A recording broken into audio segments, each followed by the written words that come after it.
Depression রোগের কোনো ওষুধ, মন খারাপের কোনো ওষুধ আমি বলছি যে যেখান থেকে শুনতে পাচ্ছেন প্র্যাকটিক্যাল করে দেখবেন, ভালো লাগলে করতে থাকবেন, ভালো না লাগলে বাদ দিবেন।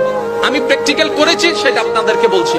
যখন আপনি দেখবেন আপনার মনে বেশি পাথর জমে আছে, আপনার দুঃখ কষ্ট বুঝার মতো কেউ নাই, আপনার চোখের পানির মূল্যায়ন দেওয়ার মতো কেউ নাই, আপনার দুঃখ কেউ বুঝছে না, আপনার কষ্ট কেউ বুঝতেছে না, আপনার আশে নেই পাশে নাই নাই নাই কেউ নাই, আপনি যখন খুব একা মনে হবে, আপনার দুনিয়ার কষ্ট যখন আপনাকে চেপে ধরবে, আপনি কিচ্ছু করবেন না, শুধু একটা কাজ করবেন, যাই নামাজটা পিছিয়ে ডাইরেক্ট সিজদায় চলে যান, ডাইরেক্ট সিজদায় চলে যান, কপালটাকে ঝুঁকাই দেন, নাকটাকে ঝুঁকাই দেন, হাতটাকে ঝুঁকাই দেন, নিজের অস্তিত্ব বিলীন করে দেন, চোখটা বন্ধ করে সিজদার মধ্যে চলে যান।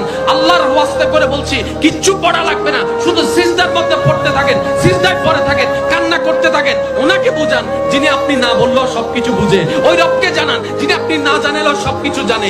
দুনিয়ার মানুষ তো আজকে বললে কালকে চুপ উল্টাই ফেলে, ব্ল্যাকমেইল করতে শুরু করে। রব তো সবকিছু জানার পরেও দোষ গোপন করে রেখেছে। ওই রবের দরবারে সবকিছু বলতে থাকেন, 1টা মিনিট 2টা মিনিট 3টা মিনিট, দেখবেন আপনার সমস্যা তখন সমাধান না হলো অন্তরে এমন একটা শান্তি লাগবে যেটা আপনার পৃথিবীর কোথাও খুঁজে পাবেন না। সুবহানাল্লাহ।